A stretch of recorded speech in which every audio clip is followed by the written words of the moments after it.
لله رب العالمين وهو ولي الصالحين والصلاة والسلام على أشرف المرسلين وعلى آله وصحبه ومن تبعه بإحسان إلى يوم الدين. அன்பிற்குரிய இஸ்லாமிய சகோதர சகோதரிகளே, அல் ஹபர் இஸ்லாமிய அழைப்பு மையத்தினால் ஏற்பாடு செய்யப்பட்டுள்ள இன்றைய இந்த நேரலை நிகழ்ச்சி மூலமாக உங்களை சந்திப்பதில் பெரும் மகிழ்ச்சி அடைகிறேன். அஸ்ஸலாமு அலைக்கும் வரஹ்மத்துல்லாஹி வபரகாத்துஹு. இன்றைக்கு இந்த இடத்துல இஸ்ராஜ் மிஅராஜ் தரும் படிப்பினைகள் என்ற தலைப்புல கொஞ்ச நேரம் சில கருத்துக்களை நாங்க இந்த இடத்துல கவனிப்போம். அன்பிற்குரியவர்களே, இஸ்ரா என்ற இராவழி பயணமும் மிஅராஜ் என்ற விண்ணுலக யாத்திரையும், இந்த ரெண்டும் அரும ரசூல் ஸல்லல்லாஹு அலைஹி வஸல்லம் அவங்களுக்கு நடந்த மிகவும் முக்கியமான அற்புதங்கள்ல உள்ளது. ரசூல் ஸல்லல்லாஹு அலைஹி வஸல்லம் அவங்களுக்கு நிறைய அற்புதங்கள் நடந்திருக்குது, எங்களுக்கு தெரியும். அந்த அற்புதங்கள்ல மிக விசேஷமானவைகள், மிகவும் சிறப்பானவைகள், அல்லது ரசூல் ஸல்லல்லாஹு அலைஹி வஸல்லம் அவர்களுக்கு மாத்திரம் குறிப்பானது என்ற பின்னணியில நாங்க ஒரு 3 அற்புதத்தை முதல் இலக்கங்கள்ல நாங்க பட்டியல் படுத்துவோம் என்றிருந்தால் அந்த 3க்கு கட்டாயமாக இந்த அற்புதமும் அடங்கும். அந்த அளவுக்கு முக்கியமான ஒரு நிகழ்ச்சி தான் இந்த இஸ்ரா மிஅராஜ் என்பது. உலகத்தில் வாழும் பொழுது இந்த பூமியில் வேறு எந்த ஒரு மனிதருக்கும் கிடைக்காத ஒரு பாக்கியம், ஒரு சிறப்பு ரசூல் ஸல்லல்லாஹு அலைஹி வஸல்லம் அவங்களுக்கு இந்த பயணத்தின் மூலமாக கிடைச்சது. இஸ்ரா என்பது, இராவழி பயணம் என்பது, மக்காவில் இருக்கிற கஅபா உள்ள அந்த மஸ்ஜித் ஹராம் பள்ளியில இருந்து ஜெருசலத்தில் இருக்கக்கூடிய மஸ்ஜித் அக்ஸா வரைக்கும் ரசூல் ஸல்லல்லாஹு அலைஹி வஸல்லம் அவங்க இரவு நேரத்துல பயணித்த அந்த அற்புதமான பயணத்தை குறிக்குது.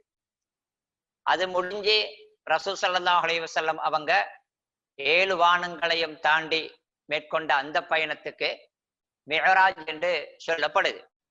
எனவே இந்த இராவழி, அடுத்து விண்ணுலக, இந்த யாத்திரைகளை பத்தி நாங்க பார்த்தா இந்த சம்பவங்கள் ஆதாரபூர்வமானது. இந்த சம்பவங்கள் இடம்பெற்றதுக்கான ஆதாரங்கள் சந்தேகத்துக்கே இடமில்லை என்ற அளவுக்கு மிக உறுதியான வழியில் நிரூபணமான 2 சம்பவங்களாக இருக்கிறத முதலாவது நாங்க கவனிக்கணும்.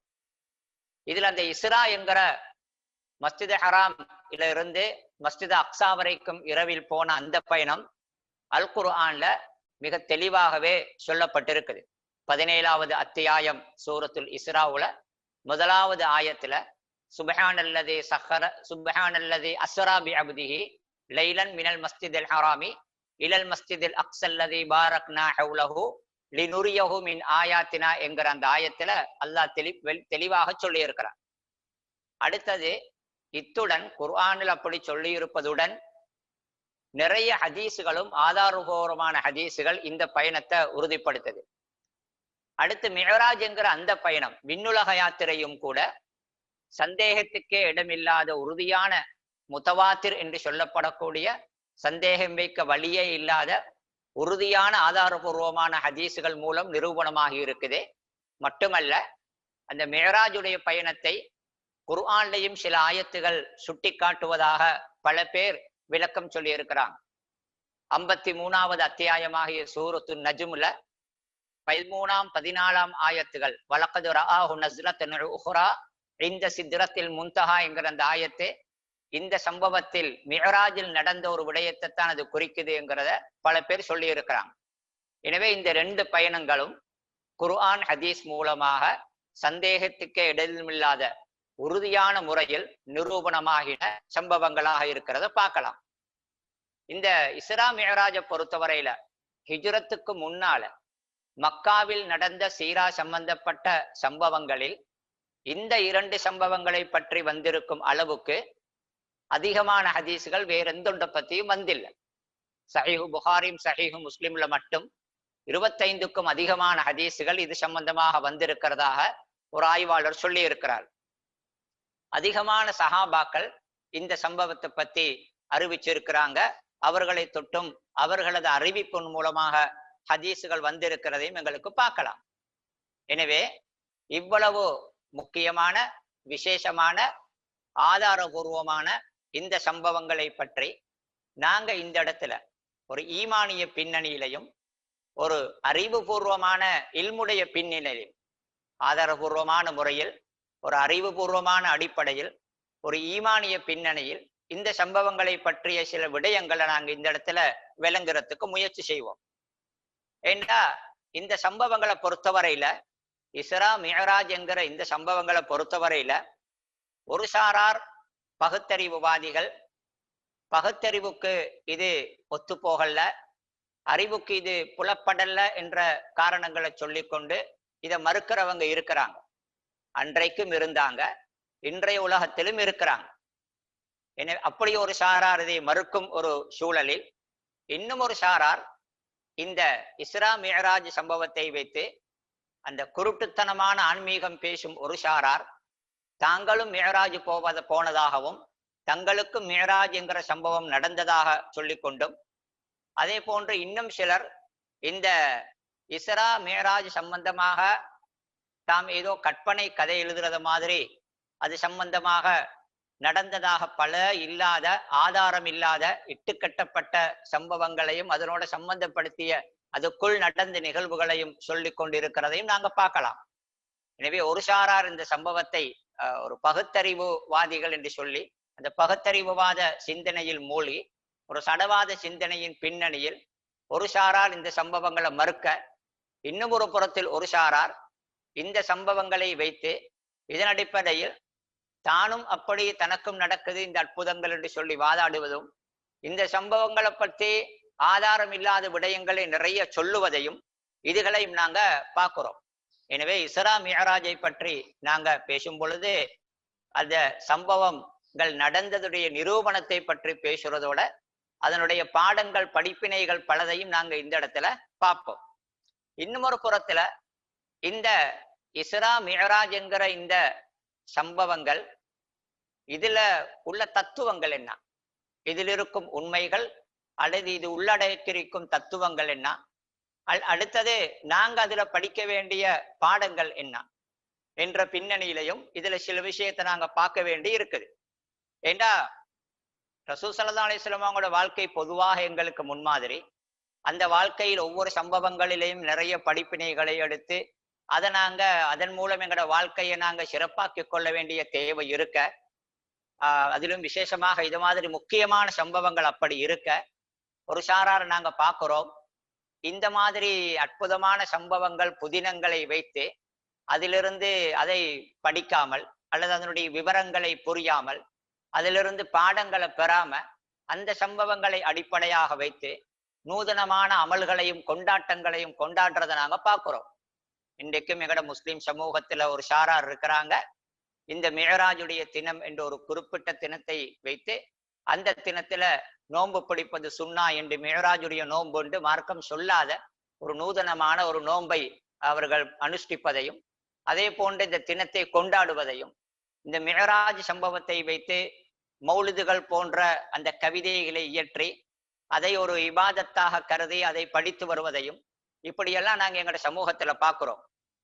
எனவே இப்படி பலதும் எதிரும் புதிருமாக பல வித்தியாசமான முறைகளில் இந்த சம்பவங்கள் அணுகப்பட்டு கொண்டிருக்கிற இந்த சமூகத்துல இந்த அல்லது உலகத்தில் இருக்கிற இந்த சூழலில் இந்த சம்பவத்தை நாங்க கொஞ்சம் தெளிவாக முறையாக விளங்க வேண்டிய தேவை எங்களுக்கு இருக்குது. இந்த சம்பவம் நடந்தது எப்பொழுது என்று கேட்டால், ஒரு சம்பவம் நடந்தால் அது எப்ப நடந்தது என்கிற அதனுடைய ஒரு திகதி இருக்குமே, அந்த திகதியை நாங்க தேடினால் நபி ஸல்லல்லாஹு அலைஹி வஸல்லம் அவங்களோட வாழ்க்கையில நடந்த சம்பவங்கள் விஷயத்துல அது இந்த வருஷத்தில் இந்த மாதம் இத்தனையாம் திகதி நடந்தது என்று அதனுடைய அந்த நடந்த காலத்தை குறிப்பதில் வேறு எந்த சம்பவத்தை விடவும் இந்த இஸ்ரா மிஅராஜ் விடயத்தில் அதிகமான கருத்து முரண்பாடுகள் இருக்குது. வரலாற்று ஆசிரியர்கள்ட்ட அதிகமான கருத்து முரண்பாடுகள். இது நடந்தது என்பதில் எந்த கருத்து முரண்பாடும் கிடையாது, எந்த சந்தேகமும் கிடையாது. எப்ப நடந்தது, அந்த டேட் எப்ப, அந்த மாதம் எப்ப, அந்த வருடம் எப்பங்கிறதுல வேற எந்த ஒரு சம்பவத்தை விடவும் இதை பற்றி பல கருத்துகள் பேசப்பட்டிருக்கு. ஆனால் எப்ப நடந்ததுங்கிறது இந்த அளவுக்கு அந்த டேட் உறுதி இல்லாமல் இருக்கிற இந்த நிலையில், அதுதான் வரலாறு அப்படி இருக்க, நாங்க எங்கட சமூகத்துல பாக்குறோம், ரஜபு மாதம் 27ஆம் பிறைதான் மேராஜுடைய திண்ணம் என்று ஒரு ஏகோபித்த கருத்தை போன்று அதை எடுத்து அந்த நாளை கொண்டாடி கொண்டிருக்கிறத நாங்க பாக்குறோம். ஒரு சில அறிஞர்கள் ரஜபு மாதம் 27ஆம் பிறையில் தான் மேராஜ் நடந்தது என்று ஒரு சில அறிஞர்கள் அந்த கருத்தில் இருந்தாலும் கூட அது ஒரு வலுவான கருத்தாக தோன்றல்ல. அது நிறைய பேர் அந்த கருத்தை அப்படி அந்த கருத்தில் இருப்பதாகவும் தோன்றல்ல. எப்ப நடந்தது என்று கேட்டால், இது பெரும்பாலான அறிஞர்கள் அந்த இந்த சம்பவத்துக்கு பின்னால் நடந்த பல விடயங்கள் போன்றவற்றை கருத்துல வச்சு சொல்றது, ரசூல் ஸல்லல்லாஹு அலைஹி வஸல்லம் அவங்க மக்காவிலிருந்து ஹிஜ்ரத்து போவதற்கு முந்தின வருடம், ஹிஜ்ரத்து போவதற்கு அண்மித்த காலத்தில் மக்காவில் வைத்து இது நடந்ததாக. எனவே பெரும்பாலும் இது நபி ஸல்லல்லாஹு அலைஹி வஸல்லம் அவங்க மக்காவிலிருந்து மதீனாவுக்கு ஹிஜ்ரத்து போறதுக்கு முந்திய வருடம் இது நடந்திருக்கலாம் என்பதுதான் வலுவான ஒரு கருத்தாக தோன்றது. அடுத்தது, ரசூல் ஸல்லல்லாஹு அலைஹி வஸல்லம் அவங்களோட இந்த பயணம் என்பது, இந்த அற்புதமான இந்த பயணம் என்பது ஒரே இரவையில் ரசூல் ஸல்லல்லாஹு அலைஹி வஸல்லம் அவங்க தனது உடலுடனும் தனது ஆன்மாவுடனும் ஒரே இரவையில், அதுவும் விழிப்புடனும், கனவில் அல்ல, விழிப்புடன் ரசூல் ஸல்லல்லாஹு அலைஹி வஸல்லம் அவங்க இந்த 2 பயணத்தையும் அடுத்தடுத்ததாக மேற்கொண்டார்கள். இந்த அற்புதம் அப்படி நடந்துச்சு என்கிறதுதான் பெரும்பாலானவர்களின் கருத்துகள். இதுல சில பேர் சில கருத்து முரண்பாடுகளை பேசுகிறார்கள். சில கருத்துகள், ஆதாரங்கள் இல்லாத கருத்துக்களும் இதுல சொல்லப்பட்டிருக்குது. ஆனால் பெரும்பாலானவர்கள் கருத்து, நபி ஸல்லல்லாஹு அலைஹி வஸல்லம் அவங்க விழிப்பில் ஒரே இரவில் இந்த 2 பயணமும் நடந்தது. நபி அவர்கள் தனது உடலாலும் ஆன்மாவாலும் தான் இந்த பயணத்தை மேற்கொண்டார்கள் என்பதுதான் பெரும்பாலானவங்களோட கருத்து.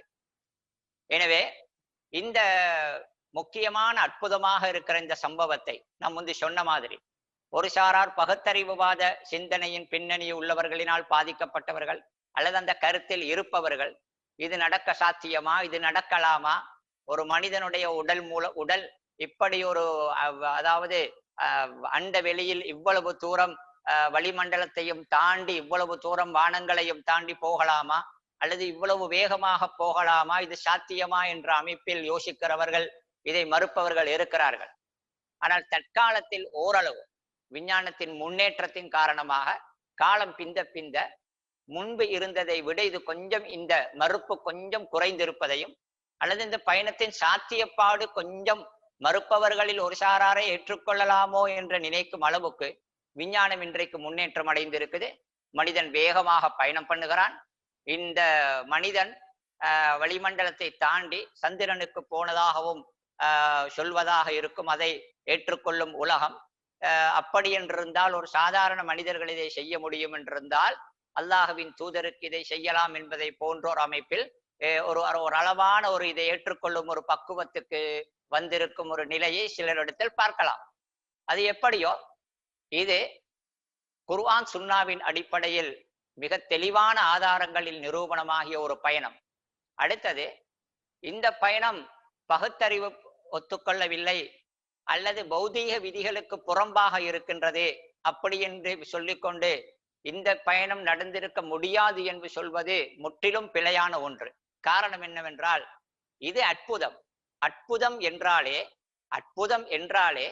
பௌதீக விதிகளுக்கு புறம்பானதுதான் அற்புதம். பௌதீக விதிகளின்படி நடந்திருந்தால் அது அற்புதமும் அல்ல. அதை அன்றைய முஷ்ரிக்குகளை அதை ஏற்றுக்கொள்ளாமல் நபியை பார்த்து ஏளனம் செய்ய அல்லது மறுக்க தேவையும் ஏற்பட்டிருக்காது. எனவே முதலாவது, இது பௌதீக விதிகளுக்கு பொருந்தாது. மனித உடலுக்கு இவ்வளவு தூரம் தாங்க முடியுமா, சக்தி இருக்கின்றதா, இவ்வளவு வேகமான நகர்வு சாத்தியமா என்றெல்லாம் இப்படி வாதாடுவது இதற்கு தேவையில்லை. காரணம் என்னவென்றால், இது அற்புதமாக இருக்கின்றது. அற்புதம் என்றாலே பொதுவாக பௌதீக விதிகளுக்கும் வளமைக்கும் புறம்பாக நடப்பதற்குத்தான் அற்புதம் என்று சொல்லுவது. எனவே இந்த பயணத்துடைய சாராம்சத்தை நாங்கள் எடுத்துக்கொண்டால், சுருக்கமாக இது என்ன நடந்தது என்று விரிவாக அல்ல, சாராம்சமாக நாங்கள் சுருக்கமாக எடுத்துக்கொண்டால், நபி ஸல்லல்லாஹு அலைஹி வஸல்லம் அவர்கள் ஹிஜ்ரத்துக்கு முன்னால் மக்காவில் ஒரு நாள் இரவு தன்னுடைய வீட்டுல தங்கி கொண்டிருக்கிறாங்க. அங்கு தூங்கி கொண்டிருக்கும் பொழுது நபி ஸல்லல்லாஹு அலைஹி வஸல்லம் அவங்க இருந்த வீட்டுடைய அந்த கூரை விரிக்கப்பட்டு ஜிப்ரீல் அலைஹிஸ்ஸலாம் அவர்கள் அங்க வந்து ரசூல் ஸல்லல்லாஹு அலைஹி வஸல்லம் அவர்களை மஸ்ஜித் ஹராம் கஅபா இருக்கக்கூடிய அந்த பள்ளிக்கு அழைத்து போய் அங்கு வைத்து ரசூல் ஸல்லல்லாஹு அலைஹி வஸல்லம் அவர்களுடைய நெஞ்சு பிளக்கப்பட்டு அந்த உள்ளத்துள்ளுக்கு நபியுடைய நெஞ்சுக்கு உள்ளே ஞானமும் ஈமானும் நிரப்பப்பட்டு அதற்கு பின்னால் அந்த பிளக்கப்பட்ட நெஞ்சு ஒன்று சேர்க்கப்பட்டு அங்கிருந்து ரசூல் ஸல்லல்லாஹு அலைஹி வஸல்லம் அவங்க புராக் என்ற ஒரு அற்புதமான ஒரு வித்தியாசமான ஒரு வாகனத்தில் ஜிப்ரீல் அலைஹிஸ்ஸலாம் அவர்களுடன் மக்காவிலிருந்து ஜெருசலத்தில் இருக்கக்கூடிய இன்றைய பலஸ்தீன் இருக்குதே அங்குள்ள ஜெருசலத்தில் இருக்கக்கூடிய மஸ்ஜித் அக்ஸாவுக்கு போனார்கள். அந்த மஸ்ஜித் அக்ஸாவுக்கு போய் அங்கு ரசூல் ஸல்லல்லாஹு அலைஹி வஸல்லம் அவர்கள் நபிமார்களை சந்தித்தார்கள். நபிமார்களுக்கு இமாமாக இருந்து நபி ஸல்லல்லாஹு அலைஹி வஸல்லம் அவர்கள் தொழுவித்ததாகவும் ஹதீஸ்களில் வந்திருக்கின்றது. இந்த சம்பவத்தில் வைத்து ஒரு கட்டத்தில் ஜிப்ரீல் அலைஹிஸ்ஸலாம் அவர்கள் நபி ஸல்லல்லாஹு அலைஹி வஸல்லம் அவர்களிடத்தில் மதுபானத்தையும் பாலையும் கொண்டு வந்து கொடுக்கின்றார்கள். நபி ஸல்லல்லாஹு அலைஹி வஸல்லம் அவர்கள் பாலை எடுத்து குடிப்பதற்காக எடுக்கின்றார்கள். மதுபானத்தை எடுக்காமல் பாலை ரசூல் ஸல்லல்லாஹு அலைஹி வஸல்லம் அவர்கள் எடுத்ததை பார்த்து ஜிப்ரீல் அலைஹிஸ்ஸலாம் அவர்கள் நபி ஸல்லல்லாஹு அலைஹி வஸல்லம் அவர்களை பார்த்து ஃபித்ராவை இயல்பான சுபாவத்தை நீங்கள் தெரிவு செய்து கொண்டீர்கள் என்று சொல்றாங்க. இப்படியெல்லாம் அங்கு நடக்க அங்கிருந்து அதற்கு பின்னால் ரசூல் ஸல்லல்லாஹு அலைஹி வஸல்லம் அவங்க 7 வானங்களையும் தாண்டி விண்ணுலக யாத்திரையை மேற்கொள்றாங்க. 7வது வானத்தையும் தாண்டிய ரசூல் ஸல்லல்லாஹு அலைஹி வஸல்லம் அவங்க சித்ரத்துல் முன்தஹா என்ற வானங்களின் எல்லை. சித்ரத் முன்தஹா என்றால் இங்கிருந்து மேலே 1 2 என்று அப்படியே போகும் பொழுது 7வது வானத்தின் எல்லை தான் அந்த முன்தஹா. அந்த எல்லையில் இருக்கும் ஒரு இலந்தை மரம் இருக்கின்றது. அந்த இலந்தை மரத்தை தான் சித்ரத்துல் முன்தஹா என்று குறிக்கப்படுகின்றது. இது குர்ஆன்லையும் வந்திருக்கு. 7வது வானத்தின் எல்லையாகிய சித்ரத்துல் முன்தஹாவையும் தாண்டி நபி அவர்கள் மேலே சென்று அங்கு பைத்து மஅமூர் நபி அவர்களுக்கு காட்டப்படுது. அதையும் தாண்டி நபி அவர்கள் அல்லாஹுடைய ஏற்பாடுகளை எழுதக்கூடிய அல்லாஹ் இந்த மனிதர்கள் இந்த உலகம் சம்பந்தமாக அல்லாஹ் சொல்லும் விடயங்களை முடிவுகளை எழுதக்கூடிய மலக்குமார்களுடைய எழுதுகோளுடைய ஓசையை கேட்கும் அளவுக்கு ரசூல் ஸல்லல்லாஹு அலைஹி வஸல்லம் அவர்கள் அதனையும் தாண்டி சென்றார்கள். தாண்டி சென்று அல்லாஹு தஆலா அவர்களுக்கு சில விடயங்களை அங்கே அறிவிக்கிறான். அதில் குறிப்பாக அல்லாஹு தஆலா ரசூல் ஸல்லல்லாஹு அலைஹி வஸல்லம் அவர்களுக்கு அந்த இடத்தில் அந்த நேரத்தில் 5 கால தொழுகையை கடமையாக்குகின்றான். அடிப்படையில் ஒரு நாளைக்கு 50 வக்து என்று. இந்த 7 வானங்களையும் தாண்டி ரசூல் ஸல்லல்லாஹு அலைஹி வஸல்லம் அவர்கள் போகும் பொழுது ஹதீஸ்களில் வந்திருக்குது. 1வது வானத்தில் ஆதம் அலைஹிஸ்ஸலாம், 2வது வானத்தில் யஹ்யா ஈசா அலைஹிஸ்ஸலாம், 3வது வானத்தில் யூசுப் அலைஹிஸ்ஸலாம், 4வது வானத்தில் இத்ரீஸ் அலைஹிஸ்ஸலாம், 5வது வானத்தில் ஹாரூன் அலைஹிஸ்ஸலாம், 6வதில் மூசா, 7வதில் இப்ராஹிம் அலைஹிஸ்ஸலாம் இந்த நபிமார்களை வானத்தில் சந்தித்ததாகவும் ஹதீஸ்கள் எங்களுக்கு காணலாம். எனவே தொழுகை அடிப்படையில் 50 வக்து கடமையாக்கப்பட அதை எடுத்துக்கொண்டு ரசூல் ஸல்லல்லாஹு அலைஹி வஸல்லம் அவங்க திரும்பி வரும் பொழுது 6வது வானத்தில் மூசா அலைஹிஸ்ஸலாம் அவர்கள் இதை கேட்டு அதை குறைத்து கொண்டு வரும்படி ரசூல் ஸல்லல்லாஹு அலைஹி வஸல்லம் அவங்கள்ட்ட சொன்னதாகவும் ரசூலுல்லாஹ் திரும்பி போக 5 குறைக்கப்பட்டு அதற்கு பின்னால் திரும்பி வர மீண்டும் மூசா அலைஹிஸ்ஸலாம் சொல்லி இப்படி பல முறை திரும்பி போய் கடைசியாக 5 வக்து தொழுகையுடன் அந்த கடமையாக்கப்பட்டது என்பதுடன் ரசூல் ஸல்லல்லாஹு அலைஹி வஸல்லம் அவங்க திரும்பி வராங்க.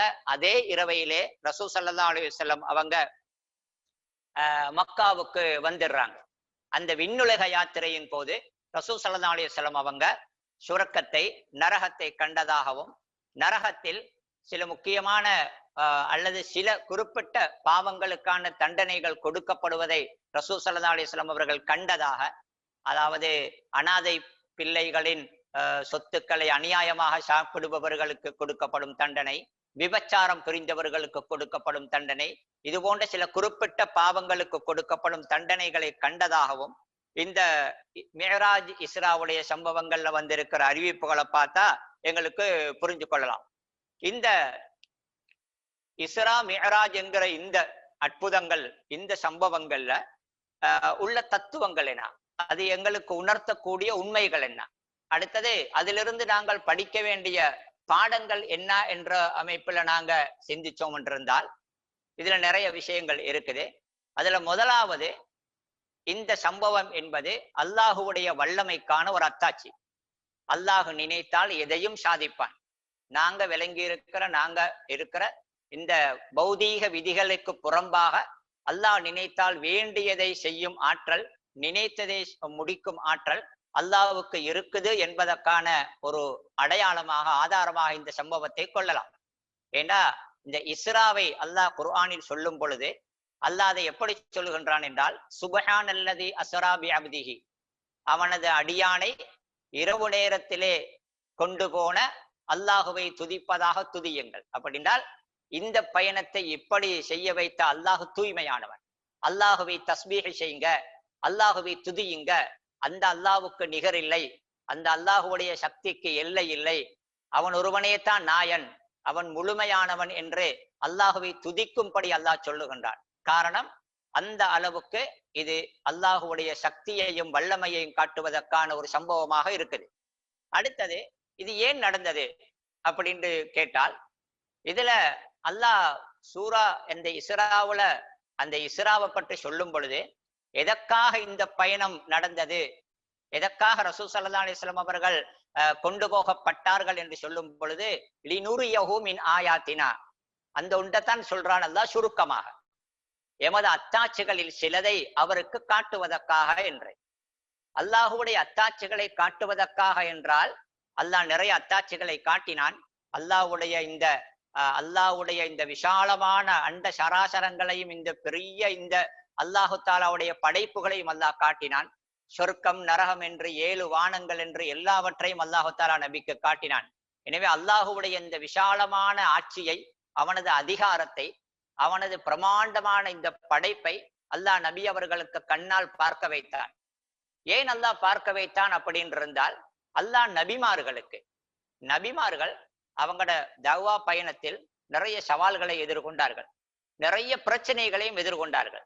சில விடயங்கள் அவங்களோட பயணத்தில் அவங்க சாதிக்கும் பொழுது அவர்களுக்கு கூடுதலான உள்ளத்தின் பலம் தேவைப்பட்டுச்சு, மனசுக்கு தைரியம் தேவைப்பட்டுச்சு. அந்த நேரங்களில் அல்லாஹ் நபிமார்களுக்கு சில அத்தாட்சிகளை காட்டினான். குறிப்பா உங்களுக்கு பார்க்கலாம், குர்ஆன் அல்லாஹ் சொல்றான், நபி இப்ராஹிம் அலைஹிஸ்ஸலாம் அவர்களை பத்தி சொல்லக்கொள்ள, வகதாலிக நுரி இப்ராஹிம் மலக்கூத்தஸ் ஸமாவாதி வல் அர்தி வலியகூன மினல் மூக்கினீன்.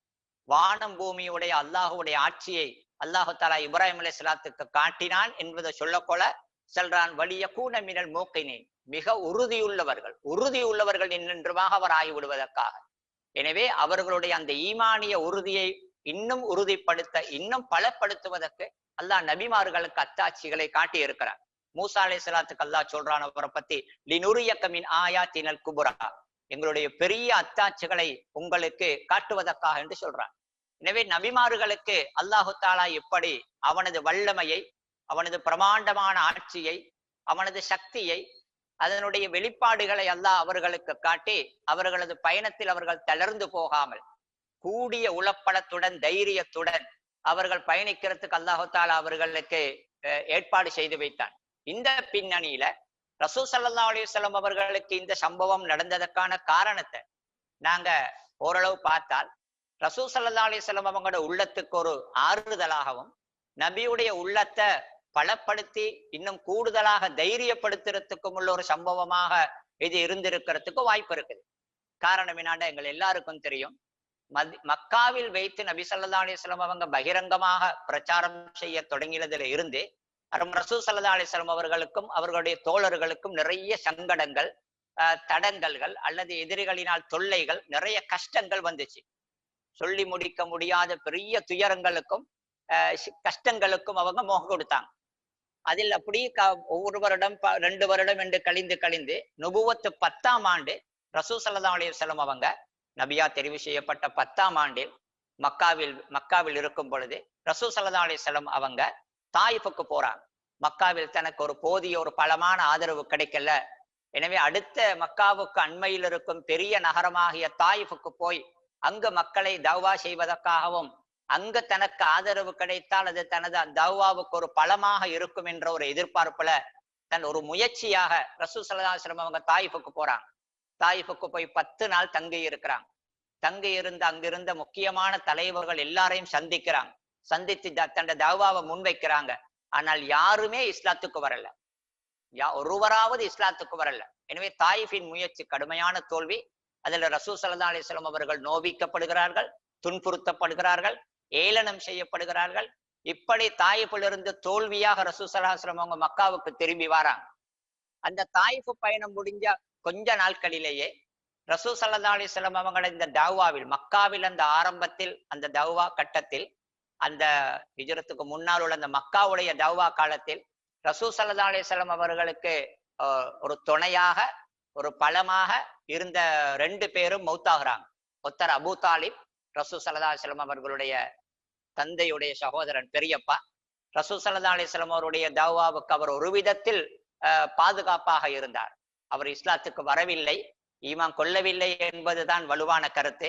ஆனாலும் அவர் மக்காவில் ஒரு பெரிய தலைவராக இருந்ததனால் அவருடைய பராமரிப்பில் நபி அவர்கள் இருந்த பின்னணியில் அவர் நபியுடைய தாவாவுக்கு ஒரு பக்கபலமாக, ஆதரவாக, ஒரு துணையாக இருந்தார் என்பது ஏற்றுக்கொள்ளணும். அப்படித்தான் இருந்துச்சு. அபூ தாலிப் மௌத்தாகிறார். அபூ தாலிபுடைய அந்த கௌரவத்துக்காக, அவர் மீது இருக்கும் மதிப்புக்காக நபி அவர்கள் விடயத்தில் கொஞ்சம் அடக்கி வாசித்த முஷ்ரிக்குகள் நபியை எதிர்ப்பதில் இன்னும் வேகமாக எதிர்க்க தொடங்கினார்கள் அபூ தாலிபுடைய மறைவுக்கு பின்னால். அபூ தாலிப் மௌத்தாகி ஒரு சில நாட்களுக்கு உள்ளேயே ரசூல் ஸல்லல்லாஹு அலைஹி வஸல்லம் அவர்களுக்கு தாவாவில் தந்த கொள்கையில் இணைந்தது மட்டுமல்ல, அந்த கொள்கைக்கு தன்னை முழுமையாகவே அர்ப்பணித்து நபி அவர்களுக்கு தன்னாலான எல்லா வழிகளிலும் ஒத்துழைப்பாக இருந்து தைரியம் கொடுத்து ஆலோசனை சொல்லி இப்படியாலும் இருந்த நபி ஸல்லல்லாஹு அலைஹி வஸல்லம் அவருடைய மனைவி ஹதீஜா நாயகி மௌத்தாகிறார்கள். அது நபி அவர்களுக்கு அடுத்தடுத்து பெரிய இழப்புகள். தனக்கு மனதுக்கு தைரியம் சொன்ன, மனதுக்கு ஆறுதலா இருந்த, தனக்கு ஒத்தாசையா இருந்த மனைவி மௌத்தாகிறாங்க. தனக்கு ஏதோ ஒரு விதத்தில் தவ்வாவுக்கு ஒரு பக்கபலமாக இருந்த தன்னுடைய பெரியப்பாவும் மௌத்தாகிறாங்க. தாயிஃபில் கடுமையான முறையில் தனக்கு எதிர்ப்போ அல்லது வெற்றி மொத்தமாக கிடைக்காத ஒரு தாயிஃப் பயணத்தை முடிச்சுட்டு வந்தாங்க. இப்படி ஒரு பின்னணியில் தான் இந்த சம்பவங்கள் நடந்து அந்த காலத்துடைய அண்மை சமீபத்தில் தான் அந்த காலத்தில் தான் ரசூல் ஸல்லல்லாஹு அலைஹி வஸல்லம் அவர்களுக்கு இந்த மிஅராஜ் இஸ்ரா சம்பவம் நடக்குது. எனவே எந்த ஒரு நபி ஸல்லல்லாஹு அலைஹி வஸல்லம் அவர்கள் மிகச் சிறந்தவர்கள், மிகப்பெரிய ஆளுமை. ஆனாலும் யாராக இருந்தாலும் பொதுவாக மனிதன் என்கிற அமைப்பில் அடுத்தடுத்து தடங்கல்கள், சிக்கல்கள், பிரச்சனைகள் வரும் பொழுது, அதுவும் சில பெரிய பிரச்சனைகளும் தடைகளும் தனது தவ்வா பயணத்தில் வரும் பொழுது உள்ளத்தில் ஒரு சோர்வு, உள்ளத்தில் ஒரு தளர்வு வருவதற்கு வாய்ப்பு இருக்கு. எனவே இப்படியெல்லாம் தனது தவ்வாவுக்கு இன்னும் சரியான பலம் அமையல்ல, மக்கள் எதிர்ப்பு இருக்குது, ஆதரவா இருந்தவர்களையும் இழந்திருக்கிறோம் என்கிற ஒரு கவலையில ரசூல்லா இருக்கும் பொழுது, எதிர்ப்பு கூடிக்கொண்டே போற இந்த கட்டத்தில் அல்லாஹு தஆலா ரசூல்லாவுக்கு இப்படி ஒரு பயணத்தை ஏற்பாடு பண்ணுகிறார். ஒரே இரவையில் ஆச்சரியமான இந்த பயணம். அந்த காலத்துல மக்காவிலிருந்து ஷாமுக்கு, அதாவது இன்றைய பலஸ்தீன் பகுதி இருக்கிற அக்ஸா இருக்கிற அந்த பகுதிக்கு போவதென்றிருந்தால் போய் வருவதற்கே பல மாதங்கள் பிடிக்கும். அங்கு போய் ரசூல் ஸல்லல்லாஹு அலைஹி வஸல்லம் அவங்க ஒரே இரவையில் திரும்பி வந்த அந்த அற்புதம், அங்கிருந்து 7 வானங்களையும் தாண்டி போன அந்த ஆச்சரியமான அந்த பயணம், இவைகளையெல்லாம் அல்லாஹ் ஏற்பாடு செய்து அதில் அல்லாஹ் மிகப்பெரிய அவனது விசாலமான அந்த ஆட்சியை காட்டி, அவனது பிரமாண்டமான படைப்புடைய விஸ்தீரணத்தை காட்டி, அவனது வல்லமையை காட்டி, இதுகளெல்லாம் கொடுக்க இதையெல்லாம் பார்த்த ரசூல் ஸல்லல்லாஹு அலைஹி வஸல்லம் அவர்கள் அந்த புதிய ஒரு வேகத்துடன், புதிய ஒரு தைரியத்துடன், இந்த அளவுக்கு பிரமாண்டங்களை கண்ட நபி அவர்கள் இவ்வளவு பெரிய அரசாட்சிக்கு, அதிகாரத்துக்கு சொந்தக்காரனாகிய அல்லாஹ் என்னை கைவிட மாட்டான் என்கிற அந்த உறுதி நபியுடைய மனதில் இன்னும் வலுப்பெற்றுச்சு. அது தாவாவை இன்னும் முன்னுக்கு கொஞ்சம் வேகமா எடுத்துக்கிட்டு போறதுக்கு ரசூல் ஸல்லல்லாஹு அலைஹி வஸல்லம் அவர்களுக்கு காரணமா இருந்திருக்கலாம். எனவே இந்த பயணத்தில் ஒரு முக்கியமான காரணம் ஏன் என்று கேட்டால், அதில் முக்கியம் ரசூல் ஸல்லல்லாஹு அலைஹி வஸல்லம் அவருடைய அந்த தாவா பயணத்தில் அந்த ஒரு உள்ளத்தின் சோர்வோ தளர்வுகள் வர்ற அந்த வந்த கட்டத்தில் அல்லாஹ் அவர்களை தைரியப்படுத்த, ஆறுதல் படுத்த, அல்லாஹ்வுடைய வல்லமையை அவர்கள் கண்ணால் பார்க்க வைத்து அதன் மூலம் அவர்களுடைய யகீனை அதிகப்படுத்துவதற்கு அல்லாஹ் இந்த பயணத்தை ஏற்பாடு செய்திருக்கலாம். உண்மையிலே இந்த பயணம் எங்களுக்கு உணர்த்துற உண்மைகள் என்ற இதுல நாங்க சிலதை பார்த்தால், அதுல ஒன்று உங்களுக்கு பார்க்கலாம். ஒரு முக்கியமான ஒன்று இந்த பயணத்தின் மூலம் எங்களுக்கு உணரலாம். இஸ்லாமிய தூது என்பது, ரசூல் ஸல்லல்லாஹு அலைஹி வஸல்லம் அவங்க கொண்டு வந்த இந்த மார்க்கம் என்பது உலகளாவிய ஒரு மார்க்கம், இது முழு உலகத்துக்குமான ஒரு மார்க்கம் என்பதை இந்த பயணத்திலிருந்து எங்களுக்கு விளங்கலாம். ஏன்னா பொதுவாகவே ஒரு சாராருடைய கருத்து இருக்குது, இஸ்லாத்தை விமர்சிப்பவர்களுடைய கருத்து இருக்குது, இஸ்லாம் என்பது அரபு மக்களுக்கான ஒரு மார்க்கம் அல்லது அரபு தேசத்துக்கான ஒரு மார்க்கம். எனவே ஒரு பிராந்தியத்துடன் மட்டுப்படுத்தப்பட்ட ஒரு சமூகத்துக்கு மாத்திரம் வந்த ஒரு மார்க்கம் என்ற அமைப்பில் சில பிரச்சாரங்கள் இருக்குது, இஸ்லாத்துக்கு எதிராக பேசுபவர்கள். ஆனால் அந்த பிரச்சாரத்தை பொய்ப்பிப்பதற்கு இந்த பயணத்தையும் எங்களுக்கு ஆதாரமாக எடுக்கலாம். 2 காரணங்கள். ஒன்று, ரசூல் ஸல்லல்லாஹு அலைஹி வஸல்லம் அவர்கள் நபியா தெரிவு செய்யப்பட்டதன் பின்னால் அரபு நாட்டுக்கு வெளியே ரசூல் ஸல்லல்லாஹு அலைஹி வஸல்லம் அவர்கள் நபியாக இருக்கும் நிலைமையில் பயணம் பண்ணியது இந்த இஸ்ராவுடைய சம்பவத்தின் போது. எனவே அரபு நாட்டுக்கு வெளியே நபியாக ரசூல் ஸல்லல்லாஹு அலைஹி வஸல்லம் அவர்கள் அரபு நாட்டுக்கு வெளியே சென்றிருக்கிறார்கள். அது மட்டுமில்ல, இந்த 7 வானங்களையும் தாண்டி போயிருக்கின்றார்கள். எனவே இந்த பூமியில், இந்த பிரபஞ்சத்தில் இறுதி நபி ரசூல் ஸல்லல்லாஹு அலைஹி வஸல்லம் அவர்கள் எல்லோருக்குமான தூது இது என்பது. அடுத்தது, எல்லா நபிமார்களும் நபி அவர்களை அங்கு சந்தித்து அவர்களுக்கு பின்னால் தொழுததாக நாங்க பார்த்தோம்.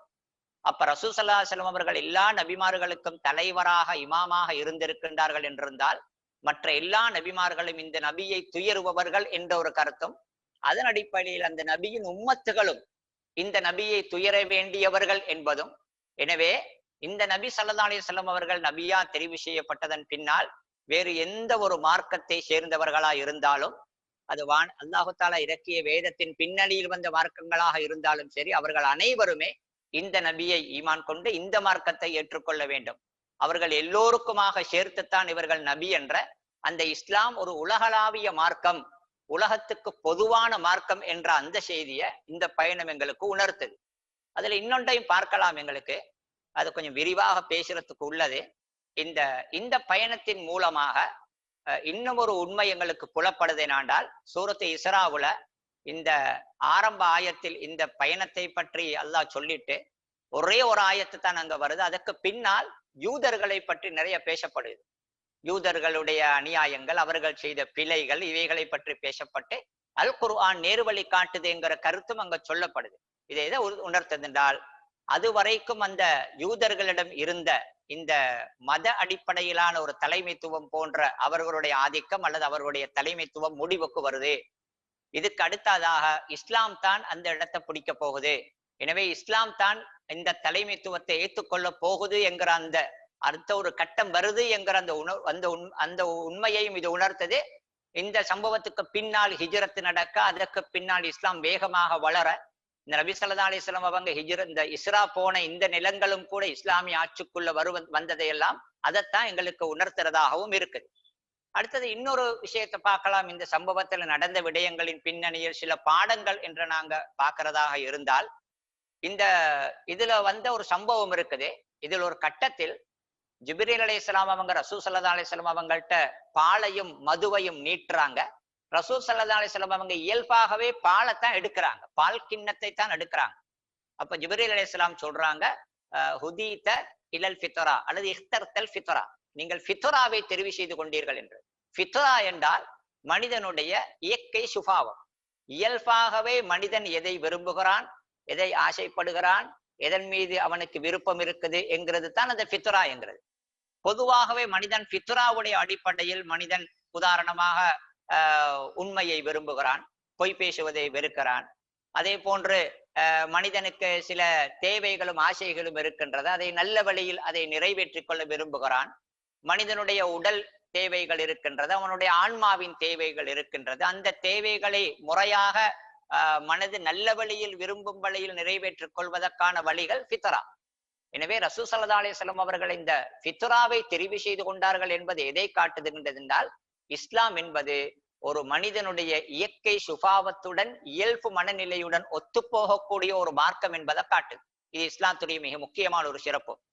ஏனென்றால் நாங்க பார்க்கிறோம், ஒரு சாரார் மதம் என்ற பெயரில் அவர்கள் ஆன்மாவுக்கு முதலிடம் கொடுத்து அல்லது அதுக்கு முக்கியத்துவம் கொடுத்து உடலின் தேவைகளை புறக்கணித்தார்கள். மனிதன் முக்கியமான 2 பகுதி இருக்குது. ஒன்று ரூஹ் என்ற அவனுடைய ஆன்மா பகுதி, இன்னும் ஒன்று ஜஸத் என்கிற அவனுடைய உடல். இந்த 2உடைய தேவைகளும் இருக்கின்றன. அந்த 2ம் சீராக இருக்க, அது 2ம் சரியாக அமைய, அதன் மூலம் சரியான பயன்களை அடைய அந்த பின்னணியை ஒரு சாரார் ரூஹ் இந்த வழியில் போன சில பேர் ரூஹ் என்ற அந்த ஆன்மாவுக்கு முக்கியத்துவம் கொடுத்து அல்லது அதற்கு மாத்திரம் இடம் கொடுத்து உடலை புறக்கணித்து உடலின் தேவைகள், ஆசைகள், அவைகளை பற்றி எந்த கவனமும் செலுத்தாது அதிலே ஈடுபட்டவர்களை நாங்க பார்க்கிறோம். அந்த கருத்தில் போன அந்த பின்னணியில் உள்ள பல மதங்களை உங்களுக்கு பார்க்கலாம். இன்னும் ஒரு சாரார் இந்த அந்த ஆன்மாவுக்கான எந்த ஒரு முக்கியத்துவமும் கொடுக்காமல் உடலின் தேவைகள், உடலின் ஆசைகள், மனிதருக்கு எது தேவையோ, உடல் எதை ஆசைப்படுகின்றதோ, எது தேவைப்படுகின்றதோ என்று அதற்கு மாத்திரம் முக்கியத்துவம் கொடுத்து அல்லது அதை மாத்திரம் கவனித்த கொள்கை உள்ளவர்கள் அந்த பின்னணியில் வந்த மதங்கள் அல்லது சித்தாந்தங்களும் இருக்கின்றன. நாங்க இஸ்லாத்தை பார்க்கலாம். இஸ்லாம் மிக அழகாக இந்த ரூஹ் என்ற இந்த ஆன்மாவுக்கும் ஜசதி என்ற இந்த உடலுக்கும் அந்த ரெண்டையும் அழகான முறையில் சமநிலையில் பேணி அருமையாக அதனுடைய தேவைகளை கருத்தில் கொண்டு அதற்கான வழிகாட்டல்களையும் மார்க்கத்தையும் கொடுத்திருக்கிறது எங்களுக்கு பார்க்கலாம். ஒரு சாரார் மறுமைக்கு மிக அளவுக்கு அதிகமாகவே முக்கியத்துவம் கொடுப்பார்கள், துனியாவை கவனிக்காமல். இன்னும் ஒரு சாரார் துனியாவுக்கு முக்கியத்துவம் அளவுக்கு அதிகமாக கொடுப்பார்கள், மறுமையை பற்றி சிந்திக்காமல். எனவே இந்த துன்யா, ஆஹிரா, மரணத்துக்கு முன்னால் உள்ள வாழ்க்கை, பின்னால் உள்ள வாழ்க்கை, அதே போன்று இந்த ஆன்மா, இந்த உடல், இவைகளுக்கு இடையில் ஒரு சமநிலையை பேணி அந்த ரெண்டுக்கும் சமனாக ஒரு அமைப்பில் அந்த ரெண்டுக்கும் தேவையான அம்சங்களை மிக அழகாக, அதில் ரூஹுக்கு முக்கியத்துவம் இருக்குது, மறுமைக்கு முக்கியத்துவம் இருக்குது. ஆனா ரெண்டுடைய தேவைகளும் புறக்கணிக்கப்படாமல் அழகாக இரண்டையும் அழைத்து கொண்டு அல்லது இரண்டையும் சேர்த்து கொண்டு போற ஒரு அருமையான சமநிலையை பேணிய ஒரு அழகான மார்க்கம் தான் இஸ்லாம். இந்த ஃபித்ராவுடைய மார்க்கம் இஸ்லாம் என்கிற உண்மையை இதை உணர்த்தது. உண்மையிலே இந்த பயணத்துல இருக்கிற இன்னொரு பாடம் அல்லது ஒரு படிப்பினை எங்களுக்கு என்னன்னா, அந்த ஐங்கால தொழுகையுடைய முக்கியத்துவத்தை இதில் எங்களுக்கு உணரலாம். அல்லாஹு தாலா வேறு எத்தனையோ கடமைகளை எங்களுக்கு கடமையாக்கினான், நோன்பு, ஜக்காத்து என்று பலதை. ஆனா அவைகள் எல்லாம் ஜிப்ரீல் அலைஹிஸ்ஸலாம் அவங்க வந்தாங்க, ரசூல் ஸல்லல்லாஹு அலைஹி வஸல்லம் அவங்களுக்கு வஹீல சொல்லிட்டு போனாங்க, அப்படி நடந்துச்சு.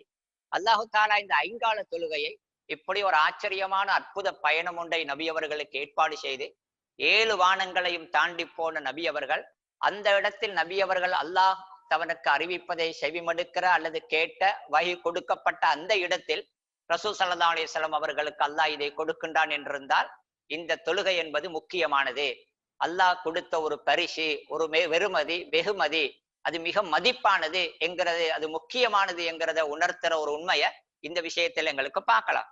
அதே மாதிரி இன்னும் ஒரு விஷயமும் இருக்குது. இந்த பயணத்துல ரசூல் ஸல்லல்லாஹு அலைஹி வஸல்லம் அவங்க இந்த பயணத்துல நாங்க படிக்க வேண்டிய பாடங்கள் அல்லது படிப்பினைகள்ல இன்னும் ஒன்றேனாண்டால், இதுல விளங்குற விஷயங்கள்ல முக்கியமானதுகள் ஒன்றேனாண்டால் அல் மஸ்ஜிதுல் அக்ஸா இருக்குதே அதனுடைய முக்கியத்துவம். மஸ்ஜிதுல் அக்ஸா இந்த அளவுக்கு முக்கியமானதுங்கிறது. அதாவது அல்லாஹு தாலா இந்த பயணத்தில் மக்காவில் இருக்கும் மஸ்ஜித் ஹராமில் இருந்து நபியை மஸ்ஜிது அக்ஸா இலல் மஸ்ஜிதில் அக்ஸல்லதி பாரக்னா ஹவுலஹு, அதற்கு சூழால் நாங்கள் பரக்கத்து செய்த அந்த மஸ்ஜித் அக்ஸாவுக்கு என்று அல்லாஹ் சொல்லுகிறான். இந்த பயணத்தின் மூலமாக குர்ஆனிலும் பெயர் குறிக்கப்பட்டு அதற்கு சூழால் பரக்கத்து செய்யப்பட்டது என்று சொல்லப்பட்ட இந்த மஸ்ஜிதுல் அக்ஸா, இந்த பள்ளியுடைய முக்கியத்துவத்தை இதன் மூலமாக நாங்கள் உணரலாம். அல்லாஹ் ரசூலுல்லாவுக்கு ஒரு பள்ளியிலிருந்து இன்னொரு பள்ளிக்கு போவதற்கு அல்லாஹ் பயணத்தை வைக்கும் பொழுது அடுத்த பள்ளியாக அல்லாஹ் தெரிவு செய்து அந்த அல் மஸ்ஜிதுல் அக்ஸாவை தான். மஸ்ஜிதுல் அக்ஸா புனித பள்ளிகளில் ஒன்று. உலகத்துல ரசூல் ஸல்லல்லாஹு அலைஹி வஸல்லம் அவங்க சொன்னாங்க 3 பள்ளிகள் இருக்குது, அந்த 3 பள்ளிகளிலும் அமல் செய்தால் அதற்கென்று விசேஷமான நன்மை இருக்கு. அதில் அமல் செய்வதற்கு என்றே பணம் செலவழித்து பயணம் போய் அமல் செய்வதற்கும் மார்க்கத்தில் அனுமதி இருக்குது. அப்படிப்பட்ட 3 பள்ளிகள்ல ஒன்றுதான் மஸ்ஜித் அக்ஸா. இந்த மஸ்ஜிதுல் அக்ஸாவுடைய முக்கியத்துவம் இதுல உணரப்படுது இந்த பயணத்துல. மஸ்ஜிதுல் அக்ஸா அது முஸ்லிம்களை பொறுத்தவரையில் ஏதோ ஒரு ஊரில் அல்லது தேசத்தில் இருக்கும் பள்ளிகளில் ஏதோ ஒரு பள்ளி அல்ல, அல்லது இன்றைக்கு அந்த மஸ்ஜிதுல் அக்ஸா இருக்கிற அந்த யூதர்களுடைய கையில் சிக்கி அவர்களுடைய கட்டுப்பாட்டில் வைக்கப்பட்டிருக்கக்கூடிய அந்த பள்ளியின் பிரச்சனை என்பது அது ஒரு தேசத்தின் பிரச்சனையோ அல்லது ஒரு சாராரின் பிரச்சனை அல்ல. அக்ஸா பிரச்சனை என்பது, மஸ்ஜிதுல் அக்ஸாவுடைய பிரச்சனை என்பது இஸ்லாத்தின் முக்கியமான ஒரு விவகாரம். அது எமது தீனோட எங்களோட அகீதாவோட சம்பந்தப்பட்ட ஒன்று.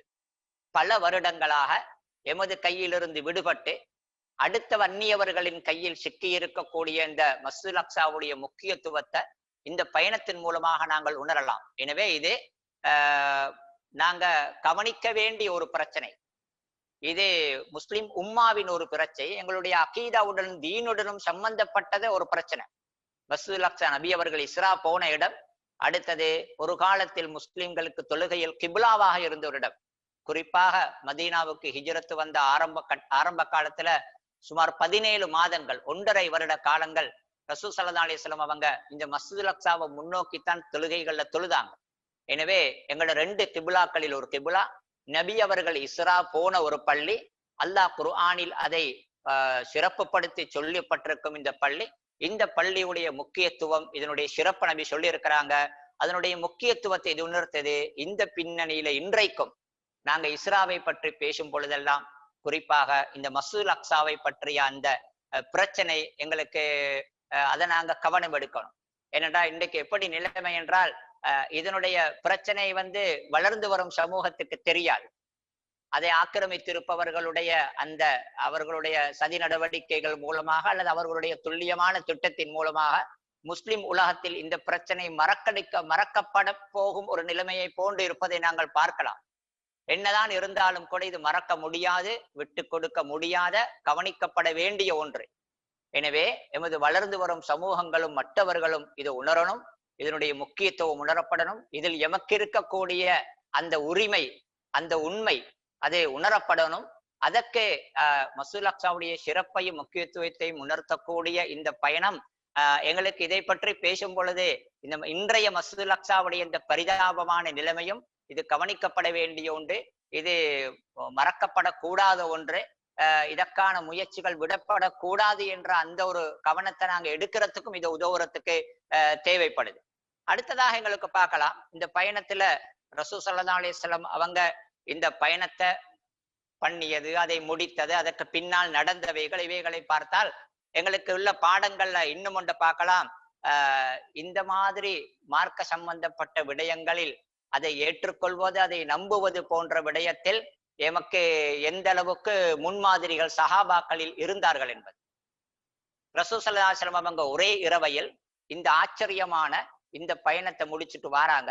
மறுநாள் காலையில ரசூல் ஸல்லல்லாஹு அலைஹி வஸல்லம் அவங்க கஅபா கிட்ட, அந்த ஹிஜ்ர் இஸ்மாயில் கிட்ட இருக்கிறாங்க. அப்ப மக்காவுல மக்கள் ரசூல் ஸல்லல்லாஹு அலைஹி வஸல்லம் அவங்கள காண்றாங்க. அன்றைய காலத்தில் மக்கத்து அந்த இணை வைப்பாளர்கள், அந்த மக்கத்தில் பெரும்பான்மையா இருந்தவங்க நபியுடன் கடுமையான எதிர்ப்பு, நபியை மறுத்தவர்கள், குர்ஆனை மறுத்தவர்கள். அவர்களிடம் ரசூல் ஸல்லல்லாஹு அலைஹி வஸல்லம் அவங்க நேற்று இரவு எனக்கு இப்படி ஒரு பயணம் நடந்துச்சு என்கிற அந்த விஷயத்தை சொல்றாங்க. இதுல ஒன்றை பார்க்கலாம். என்னடா ரசூல் ஸல்லல்லாஹு அலைஹி வஸல்லம் அவங்க இதை சொன்னால் நம்புவார்களா மாட்டார்களா, இது நம்புவதற்கு அவர்களுக்கு மனம் வருமா இல்லையா, ஆதாரங்கள் கேட்பார்களே, அப்படியெல்லாம் யோசிக்காமல் நபி அவர்கள் தனக்கு நடந்ததை சொன்னார்கள். நபி ஸல்லல்லாஹு அலைஹி வஸல்லம் அவர்கள் உண்மையை தைரியமாகவும் வெளிப்படையாகவும் சொல்லுபவர்களாக இருந்தார்கள். ரசூல் ஸல்லல்லாஹு அலைஹி வஸல்லம் அவங்க இதை சொன்ன நேரத்துல எங்களுக்கு தெரியும், இந்த வரலாறு எங்களுக்கு நல்லா தெரிஞ்சது. அன்றைய அந்த குறைஷ் காஃபிர்கள் ரசூல் ஸல்லல்லாஹு அலைஹி வஸல்லம் அவர்களை ஆச்சரியமாக பார்த்தார்கள். சில பேர் ஏளனமாக பரிகாசமா பார்த்தாங்க. சில பேர் சொன்னாங்க, இவ்வளவு நாளாக ஏதோ கண்ட பொய்களை சொல்லி கொண்டிருந்தால் இந்த முறை யாருமே நம்ப முடியாத பெரிய ஒரு பொய்யை சொல்லி மாட்டிக்கொண்டார் என்ற மாதிரி பேசினாங்க. இது நடக்குமா, இது சாத்தியமா, இப்படியெல்லாம் நடக்கிறதுக்கு வாய்ப்பு இருக்குதா? ஏன்னா அந்த காலத்துல அவங்க மக்காவில இருந்து ஷாமுக்கு வணிகத்துக்கு போற வாரவங்க. எனவே மாதக்கணக்கு போகும் ஒரு பயணத்தை இரவில போயிட்டு வந்தேன், இவர் ஒரே இரவையில் போய் வந்தேன் என்று சொல்வது எந்த விதத்திலும் சாத்தியம் இல்லை, யாருமே இதை நம்ப மாட்டார்கள் என்று ஏளனம் பண்ண தொடங்கினாங்க. அந்த இடத்துல சில பேர் ரசூல் ஸல்லல்லாஹு அலைஹி வஸல்லம் அவங்கக்கிட்ட நீங்க மஸ்ஜிதுல் அக்ஸாவுக்கு போனீங்களா, அப்படியா இருந்தா அதை பத்தி சொல்லுங்க பாக்கன்னு கேட்டாங்க. ஏன்னா அவர்கள் மக்காவில் இருப்பவர்கள் வணிகத்துக்காக ஷாமுக்கு அடிக்கொருமுறை போயிட்டு வரவங்க. அவங்களுக்கு ஜெருசலம் தெரியும், மஸ்ஜிதுல் அக்ஸாவை பத்தி தெரியும், அதனுடைய இடங்களை பத்தி அடையாளங்களை பற்றி தெரியும். அப்ப அவங்க கேட்டதோட ரசூல் ஸல்லல்லாஹு அலைஹி வஸல்லம் அவங்க சொல்றாங்க, நான் அதற்கு முன்பு எனக்கு எப்பயும் ஏற்படாத அளவுக்கு ஒரு கவலை ஒன்று வந்துச்சு. என்னென்றால் அந்த இரவு நேரத்தில் அங்க போனது நான் அதனுடைய அடையாளங்களை சரியாக நான் பார்த்திருக்கல, என் மனசுல நான் பதிஞ்சு வச்சிருக்கல. எனவே அவங்களுக்கு பதில் சொல்றதுக்கு எனக்கு யோசனையா இருந்துச்சு. அப்ப அல்லாஹ் எனக்கு அந்த பள்ளியை அல்லாஹு தஆலா என் கண்முன்னுக்கு எனக்கு காட்டினான். அவங்க ஒவ்வொரு அடையாளமாக கேட்க நான் துல்லியமாக சொன்னேன்னு சொன்னாங்க. ரசூலுல்லாஹ் சொன்னாங்க, அவங்க கேட்க சொன்னாங்க. ரசூலுல்லாஹ் சொல்லும் பொழுது அவங்க ஆச்சரியப்பட்டாங்க, சரியாக சொல்றாரே. ரசூலுல்லாஹ் நான் போய் வந்தேன் என்பதை நிரூபிக்க இன்னும் சில அடையாளங்களை சொன்னாங்க. ஒரு வணிக கூட்டம் மக்காவை நோக்கி வந்து கொண்டிருக்குது, அவங்கள நான் இடையில கண்டேன். அவங்க இந்த நேரத்துல மக்காவுக்கு வந்து அடைவாங்க. அந்த ஒட்டக கூட்டத்தில் முன்னுக்கு முதலாவதாக இந்த அடையாளங்களில் ஒரு ஒட்டகம் வரும் என்று சொன்னாங்க. அதே மாதிரி ரசூலுல்லாஹ் சொன்ன நேரத்தில் அது வந்து சேர்ந்துச்சு. அந்த ஒட்டகம் அதுக்கு முன்னால வந்துச்சு, எல்லாம் நடந்துச்சு. இவ்வளவு சொல்லியும் அவர்கள் ஏற்றுக்கொள்ளல. ஒரு விஷயம் இருக்குது என்றால் அந்த அதாவது ஆதாரங்களை சொல்லிவிட்டோம் என்பதனால் எல்லாரும் ஏற்றுக்கொள்ள மாட்டாங்க. அவர்களை ஏற்றுக்கொள்ளும் அந்த பக்குவம் மன எண்ணத்தை அந்த சரியா சொல்ல போனா அந்த நேர்வழியை அல்லாஹ் கொடுக்கணும். எனவே ஆதாரங்களை சொல்வதனால் மாத்திரம் எல்லோரும் ஏற்று திரிந்திருவார்கள் என்றல்ல, இவ்வளவு நபி சொல்லியும் அவர்கள் மறுத்தார்கள். அந்த நேரத்தில் நாங்க பார்த்தோம், எங்களுக்கு நல்லா நாங்க பார்த்திருக்கிறோம், கேட்டிருக்கிறோம். நாங்க அந்த நேரத்தில் தான் சில பேர் பேசிக் கொண்டார்கள், இந்த பொய்யை அபூபக்கரும் நம்ப மாட்டார். ரசூல் ஸல்லல்லாஹு அலைஹி வஸல்லம் அவருடைய நெருங்கிய தோழர், நபியை எல்லா விஷயத்திலும் நபியை நம்பி நபிக்கு பின்னால் செல்பவர், இவர் கூட இதை நம்ப மாட்டார் என்று பேசிக்கொண்டவர்கள் அபூபக்கரிடம் போய் சொன்னாங்க. அவருக்கு அது வரைக்கும் தெரியாது. அப்ப அவருடைய வீட்டுக்கு போய் அவரை சந்திச்சு அவரை கதவை தட்டி வெளியே கூப்பிட்டு சொன்னாங்க, இன்றைக்கு உங்களோட தோழர் ஒரு விஷயம் சொல்றாரு, அதை நீங்களும் நம்ப மாட்டீங்க. அப்ப அபூபக்கர் கேட்டார், என்னான்னு? அப்ப அவங்க சொன்னாங்க, அவர் இப்படி போனதாக, இப்படியெல்லாம் வானத்தை எல்லாம் கடந்து வந்ததாக, அக்ஸாவுக்கெல்லாம் போனதா சொல்றாருன்னு. அப்ப அபூபக்கர் இதனோடவங்க ஒரு அழகான பதில் சொன்னாங்க.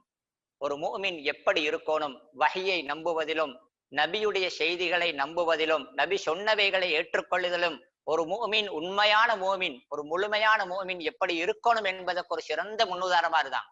அபூபக்கர் அவங்க சொன்னாங்க, அவர் சொல்லியிருந்தால் அது உண்மையாகத்தான் இருக்கும், இதை விடவும் ஆச்சரியமான விடயங்களையும் அவர் சொன்னால் நான் நம்ப தயாராகத்தான் இருக்கிறேன்னு சொன்னாங்க. வஹீயுடைய விடயத்தில் பகுத்தறிவுக்கு இடம் இல்ல, புத்திக்கு இடம் இல்ல. அல்லாஹ் சொல்லுகிறான், நபி சொன்னார்கள் என்பது எங்களுக்கு உறுதியாக வரும் என்றிருந்தால் அதை நம்புவதுதான் ஒரு மூமினுடைய பிரதானமான கடமை.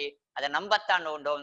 எமது அறிவினால் எல்லாவற்றையும் அறிந்து கொள்ள முடியாது என்கிற அமைப்பில் ஈமான் என்பதற்கு அந்த நம்பிக்கை எந்த அளவுக்கு இருக்கணும் என்கிறதுக்கு ஒரு அழகான முன்மாதிரியாக அபூபக்கர் அவங்க இருந்ததை நாங்க பாக்குறோம். அண்டையிலிருந்து அபூபக்கர் அவங்களுக்கு சித்தீக் என்ற பட்டம் அண்டிலிருந்து தான் வழக்குக்கு வந்ததாகவும் சொல்றாங்க. ரசூல் ஸல்லல்லாஹு அலைஹி வஸல்லம் அவங்க இந்த பயணத்துல மஸ்ஜிதுல் அக்ஸாவுக்கு போனாங்க, 7 வானங்களையும் தாண்டி போனார்கள், சித்ரத்துல் முன்தஹாவையும் நபி ஸல்லல்லாஹு அலைஹி வஸல்லம் அவர்கள் தாண்டி போனார்கள் என்பதெல்லாம் நாங்க பார்த்தோம். அல்லாஹுவை கண்டார்களா, தனது வெற்று கண்ணினால் அல்லாஹுவை கண்டார்களா என்று கேட்டால் நபிக்கு ஸல்லல்லாஹு அலைஹி வஸல்லம் அவங்ககிட்ட கேட்கப்பட்டுச்சு. ரசூல் ஸல்லல்லாஹு அலைஹி வஸல்லம் அவங்க சொன்னாங்க, சஹீஹ் முஸ்லிம்ல நான் நினைக்கிறேன் ஹதீஸ் வருது, ரசூல் ஸல்லல்லாஹு அலைஹி வஸல்லம் அவங்க சொன்னாங்க, நூருன் அன்னா அராஹு, நீங்க கண்டீங்களான்னு கேட்ட நேரத்துல நூருன் ஒளியா இருந்தது, அன்னா அராஹு நான் எப்படி அவனை காணுவேன். அப்படி என்றால் அந்த அல்லாஹு தஆலாவை காணவில்லை, அது ஒரே ஒளிமயமாக வெளிச்சமாக இருந்தது, அவனை காண்பதற்கு தரையாக ஒளிகள் திரைகளாக இருந்தன, அதனால அல்லாஹுவை காணவில்லை என்ற கருத்தை தான் ரசூல் ஸல்லல்லாஹு அலைஹி வஸல்லம் அவங்க சொன்னாங்க. எனவே சலஃபுகள் சஹாபாக்கள் இருந்தே நபி அவங்க கண்டாங்களா இருந்தாங்களா கனவில்லையா இந்த பயணத்தில் என்ற கருத்துகள் பேசப்பட்டதை வைத்து ஆய்வாளர்கள் சொல்லும் வலுவான கருத்து என்னவென்றால், ரசூல் ஸல்லல்லாஹு அலைஹி வஸல்லம் அவங்க வெற்று கண்ணால் அல்லாஹு தாலாவை கண்டதற்கான ஆதாரங்கள் இல்லை, மனக்கண்ணால் ரசூல் ஸல்லல்லாஹு அலைஹி வஸல்லம் அவங்க அல்லாஹுவை கண்டிருப்பார்கள் என்ற அந்த கருத்தை தான் வலுப்படுத்துறாங்க. அடுத்தது ரசூல் ஸல்லல்லாஹு அலைஹி வஸல்லம் அவங்க இந்த பயணத்துல உங்களுக்கு பார்க்கலாம், ரசூல் ஸல்லல்லாஹு அலைஹி வஸல்லம் அவங்க அந்த பயணத்துல தொழுகை கடமையாக்கப்பட்டு 50 வக்து என்று கடமையாக்கப்பட்டு திரும்பி வரும் பொழுது மூசா அலைஹிஸ்ஸலாம் அவங்க உங்களோட உம்மத்து இதுக்கு இது தூக்க மாட்டாங்க அப்படின்ற தண்ட உம்மத்தின் அனுபவத்தை வைத்து ரசூல் ஸல்லல்லாஹு அலைஹி வஸல்லம் அவங்களுக்கு ஆலோசனை சொல்ல, அந்த ஆலோசனையை ரசூல் ஸல்லல்லாஹு அலைஹி வஸல்லம் அவங்க எடுத்துக்கொண்டாங்க. எமக்கு முன்னால் வாழ்ந்தவர்கள் அவர்களுடைய அனுபவங்களை எம்மிடம் பகிரும் பொழுது அதில் எங்களுக்கு பிரயோஜனமானவைகளை நாங்கள் எடுத்துக்கொள்வது நல்லது என்பதற்கு ரசூல் ஸல்லல்லாஹு அலைஹி வஸல்லம் அவங்க இதுல முன்மாதிரியா இருந்திருக்கிறத நாங்க பார்க்கலாம்.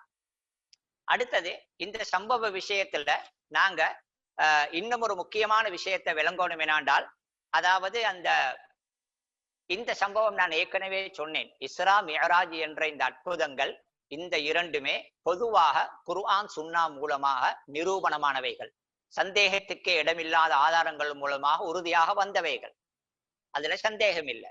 ஆனா இந்த இஸ்ரா மிஅராஜ் சம்பவத்தில் நடந்ததாக சொல்லப்படும் சில விடயங்கள், இதுக்கு உள்ளே நடந்த சின்ன சின்ன சம்பவங்களின் விவரங்கள் அல்லது சில சம்பவங்களாக சொல்லப்படுபவைகள்ல சிலது இருக்குது அல்லது பலது இருக்குது, எந்த ஆதாரமும் இல்லாதது. நான் ஏற்கனவே நாங்க பார்த்தோம், இஸ்ரா மிஅராஜ் சம்பந்தமாக பல சஹாபாக்கள் ஹதீஸ்களை அறிவித்திருக்கிறார்கள். சஹீஹ் முஸ்லிம், சஹீஹ் புகாரி போன்றவைகளில் கூட பல ஹதீஸ்கள் வந்திருக்கின்றன. இந்த பயணத்துக்கு உள்ளே நடந்த சில சில சம்பவங்களை பற்றி கூட விவரமான ஹதீஸ்கள் வந்திருக்குது. எனவே சஹீஹான ஆதாரபூர்வமான ஹதீஸ்கள் மூலமாக இந்த பயணத்தை பற்றி அதனுடைய விவரங்களை பற்றிய ஹதீஸ்கள் வந்திருந்தாலும் நிறைய ஹதீசுகள் இன்னும் ஒரு புறம் இருக்குது. இந்த சம்பவத்தை பற்றியும் இதில் நடந்ததாக சொல்லப்படக்கூடிய ஆதாரம் இல்லாதவைகள். இந்த உம்மத்துக்குள் ஏற்பட்ட நோய்களில் அல்லது ஆபத்துகளில் ஒன்றுதான் ஏதாவது ஒரு அடிப்படையில் உண்மையாக இருக்கும் ஒன்று காலப்போக்கில் அது பலதை இவங்க சேர்க்க தொடங்குவாங்க. அது பலதிலும் சேர்த்தார்கள். அதில் ஒன்றுதான் ஏதாவது அற்புதம், ஒரு புதினம் நடந்திருந்தால் அது புதினம், அது நடந்திருக்கின்றது, அது ஆதாரம் உள்ளது. ஆனால் இவர்கள் இன்னும் அதை பெரிதாக காட்ட அல்லது அதை இன்னும் பெரிதாக காட்டுவதில் ஒரு ஆர்வத்தில் அதை பற்றி பலதை சொல்லுவார்கள். அந்த நேரத்தில் இல்லாத பொய்களும் கட்டப்பட்டு விடும். அந்த பின்னணியில இஸ்ரா மிஅராஜ் சம்பந்தமாக உதாரணமாக நாங்க பார்ப்போம்.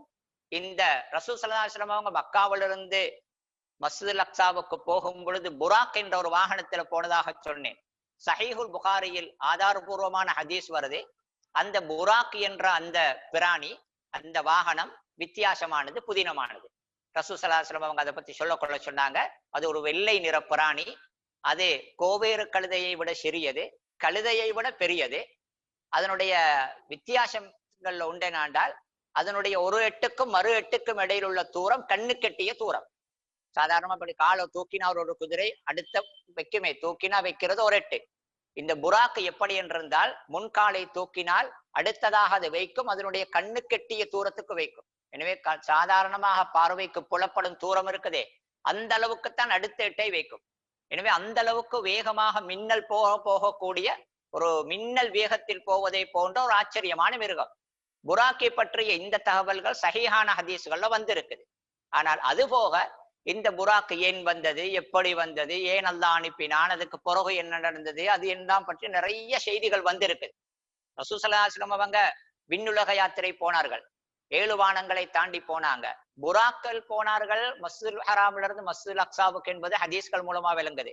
ஆனா வானுலகத்துக்கு விண்ணுலக யாத்திரைக்கு போனது எதில் என்று தெரியாது. ஆனாலும் அதில் ஒரு ஏணியில் சென்றதாகவும், அதில் ஒரு படி தங்கம் இன்னொரு படி வெள்ளி என்பதாகவும், இன்னும் ரசூல்லா போன இடத்துல அப்படி நடந்தது இப்படி நடந்தது என்று நிறைய ஆதாரம் இல்லாத செய்திகளும் சமூகத்தில் பரவி இருக்குது. புத்தக வடிவங்களில் நூல்களாக கிதாபுகளாக எழுதப்பட்டும் இருக்குது. அதிலும் ஆச்சரியம் என்னென்றால் மிஅராஜ் இப்னு அப்பாஸ் என்று சொல்லி ஒரு கிதாப் இருக்குது. மிஅராஜ் சம்பந்தமாக இப்னு அப்பாஸ் ரலியல்லாஹு அவர்கள் அறிவித்தார்கள் என்று சொல்லி அதுல உலமாக்கள் அந்த கிதாபை பார்க்கிறதை எச்சரித்திருக்கிறாங்க. இஸ்ரா மேராஜை பத்தி படிக்கிறவங்க அதை படிக்க வேணாம். ஏன்னா அதுல எந்த அடிப்படைகளும் இல்லாத, ஆதாரமும் இல்லாத பல தகவல்கள் சொல்லப்பட்டிருக்குது. அதுல சொல்லப்பட்டிருக்கிற தகவல்களுக்கு இப்னு அப்பாஸ் ரலியல்லாஹு அவங்க எந்த விதத்திலும் பொறுப்பல்ல. இதுவும் ஒரு பிரச்சனை என்றால் பல சிறந்தவர்களையும் மக்கள் நம்பும் மக்களையும் பயன்படுத்தி சில பேர் பொய்களை மக்கள் மத்தியில பரப்புறது. இப்னு அப்பாஸ் சொன்னதாக அவர்கள் எழுதி இருப்பது அது அது அது அந்த புத்தகத்தை வாசிக்க வானாம் என்று சொல்லி உலமாக்கள் நிறைய பேர் எச்சரிச்சிருக்கிறாங்க. ஆனா விரிவான செய்திகளும் வந்து இருக்குது. எனவே இஸ்ரா மிஅராஜ் சம்பந்தமாக ஏதாவது புதினங்கள் அப்படி செய்திகள் அதில் நடந்த சம்பவங்கள் வந்தால் நாங்க முழுமையாக அதை உடனே ஏற்கவும் கூடாது, முழுமையா உடனே அதை மறுக்கவும் கூடாது. நாங்க பார்ப்போம் சஹீஹான அறிவிப்புகளில் வந்திருக்குதா. ஏன்னா பல சஹீஹான ஹதீஸ்கள் வந்திருக்குது. எனவே வந்திருந்தால் ஏற்றுக்கொள்வோம். அப்படி இல்லாவிட்டால் சொல்லப்படுபவை எல்லாம் இவ்வளவு பெரிய புதினத்துக்கு இந்த புதினமும் நடந்திருக்கலாமே என்ற மனப்பாங்கில் ஒரே அடியாக அதை ஏற்றுக்கொள்ளக்கூடாது. மனிதனுக்குள்ள ஒரு பிரச்சனை என்னாலும் சில பேருக்கு ஏதாவது ஒரு பெரிய ஒரு புதினம் நடந்திருந்தால் அதனுடன் சம்பந்தப்படுத்தி எதை சொன்னாலும் நம்புவாங்க. ஏன்னா அவ்வளவே நடந்திருந்தால் இது நடக்க முடியாதா. எனவே இஸ்ரா மிஅராஜ் விஷயத்துல இட்டுக்கட்டப்பட்ட, ஆதாரம் இல்லாத, மிகைப்படுத்தப்பட்ட பொய்கள் பரப்பப்பட்டிருக்குது. அதே மாதிரி நான் சொன்னேன் ஆரம்பத்துல, ஒரு புறத்தில் பகுத்தறிவுவாத சிந்தனையுள்ள பேர் இதை ஏற்றுக்கொள்ள முடியாதுங்கிற பேசுற ஒரு பக்கம் இருக்க, இன்னொரு புறத்துல குருட்டு ஆன்மீகவாதிகள் தானும் மிஅராஜ் போனதாக சொல்லி தானும் 7 வானங்களை கடந்ததாக அல்லாஹ் தன்னுடனும் சம்பாஷித்ததாக சொல்ற அந்த பிழையான அந்த ஆன்மீகவாதிகளின் அந்த வாதங்களையும் எங்களுக்கு இதை வைத்து வந்திருக்கிறது எங்களுக்கு பார்க்கலாம். எனவே இந்த முக்கியமான விசேஷமான இந்த சம்பவத்தை நாங்க ஒரு சரியான முறையில விளங்கி இதில் இருக்கும் தத்துவங்கள் உண்மைகளை நாங்கள் புரிந்து அது சொல்லும் பாடங்களை நாங்கள் நல்ல முறையில விளங்கி கொள்ளணும். வல்ல அல்லாஹு தாலா எனக்கும் உங்களுக்கும் அருள் புரிவானாக. வஆகிரு தஅவானா அல்ஹம்துலில்லாஹி ரப்பில் ஆலமீன். வஸ்ஸலாமு அலைக்கும் வரஹ்மத்துல்லாஹி வபரகாத்துஹு.